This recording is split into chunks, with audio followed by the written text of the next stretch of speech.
administración. Inmediato en vivo hasta Lima, Perú, porque el canciller cubano Bruno Rodríguez ha pedido la palabra. Muchas gracias. El señor vicepresidente de los Estados Unidos de América parece mal informado. Ignora la realidad. Oculta la verdad. Quiero preguntarle directamente al señor Pence si la doctrina Monroe guía o no a su gobierno en su política hacia América Latina. Quiero responderle con palabras de Bolívar.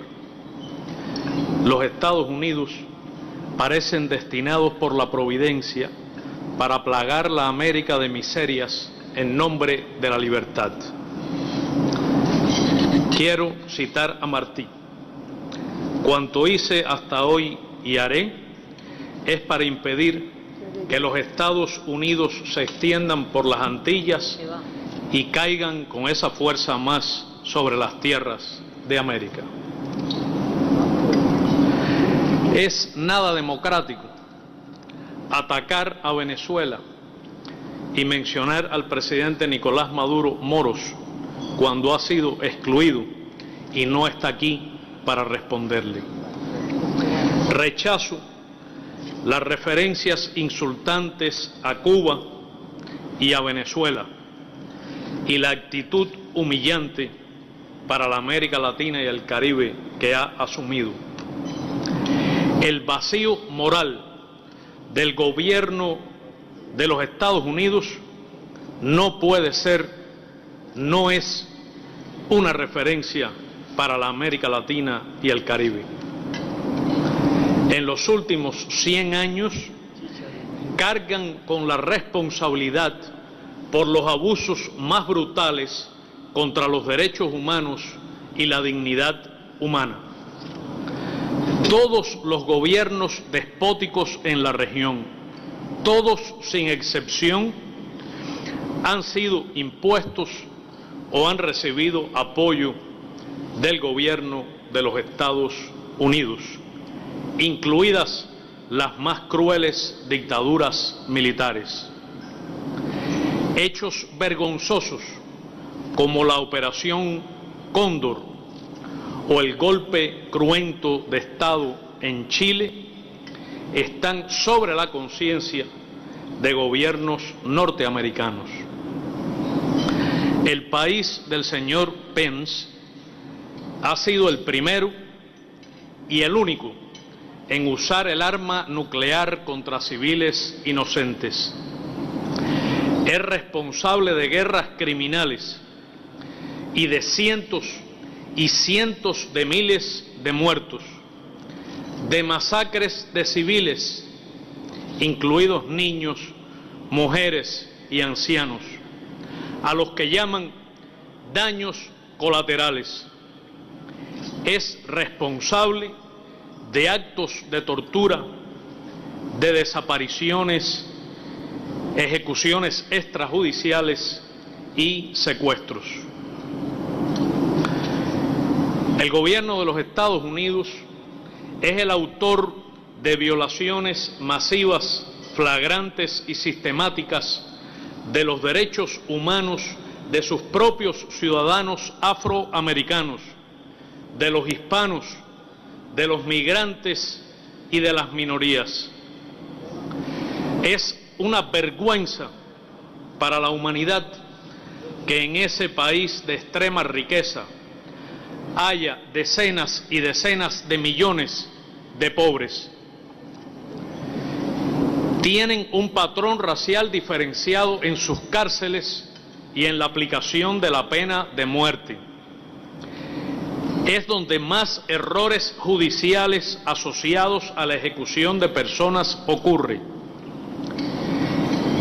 Es donde mueren estudiantes por armas de fuego, cuyas vidas fueron sacrificadas al imperativo del lobby político, en particular en la Florida. El gobierno de los Estados Unidos ha recibido decenas y decenas de millones de dólares del lobby de las armas, y un senador mayamense ha recibido no menos de 3 millones por el mismo concepto. Miami es donde están las mafias políticas, donde se refugian terroristas internacionales confesos, y es también el lugar del famoso fraude electoral del año 2000.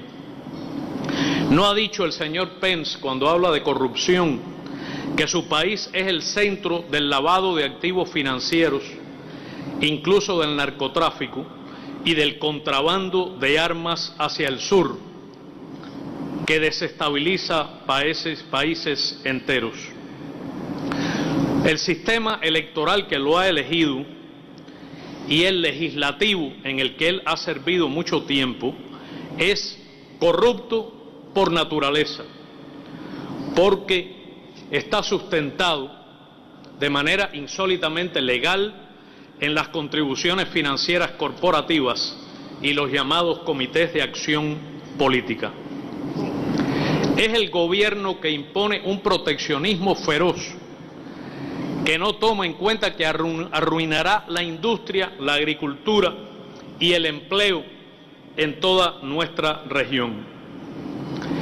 Es donde el lobby político, en su tráfico, ha impuesto la idea de que el cambio climático es un invento antinorteamericano.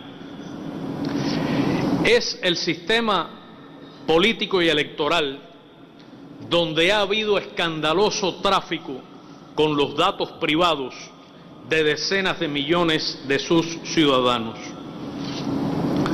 Si a su gobierno le interesara el bienestar, los derechos humanos y la libre determinación de los cubanos, podría levantar el bloqueo, colaboraría con nuestra cooperación internacional en vez de sabotearla, y daría fondos a los programas de colaboración médica cubana en el mundo y a los programas de alfabetización. Se ha referido de manera insultante a Cuba. Respondo con el texto de la proclama de la América Latina y el Caribe como zona de paz, firmada en La Habana por los jefes de Estado de la América Latina y el Caribe en 2014, cuyos principios incluyen el derecho inalienable de los pueblos y de los estados a darse libremente su propio sistema político, económico, social y cultural. Le respondo también con un párrafo del documento histórico firmado en el acontecimiento de esta época en el Aeropuerto Internacional José Martí de La Habana por su santidad el Papa Francisco y por su santidad el Patriarca Kirill. Escogieron a Cuba para firmar un párrafo que dice: Cuba se encuentra en la encrucijada entre el norte y el sur, el este y el oeste, isla símbolo de esperanza del nuevo mundo y de los dramáticos acontecimientos de la historia del siglo XX. Estamos a pocas horas de que se cumplan 57 años de los bombardeos de los aviones del gobierno del vicepresidente Pence a aeropuertos en Cuba, en los que murieron cubanos en defensa de nuestra independencia y soberanía, en cuya despedida de duelo se proclamó el carácter socialista de la Revolución Cubana, y sorprende que a tantas décadas haya venido aquí a usar el mismo lenguaje que llevó a gobiernos de entonces a realizar ese terrible acontecimiento. Los hechos transcurridos en los últimos años demuestran que la convivencia entre Estados Unidos y Cuba es posible, productiva y puede ser civilizada. Para eso, no espere él ni la delegación que ahora ocupa el escaño que acaba de abandonar que Cuba ceda en 1 milímetro de sus principios, ni ceje en su empeño de construir el socialismo. Muchas gracias.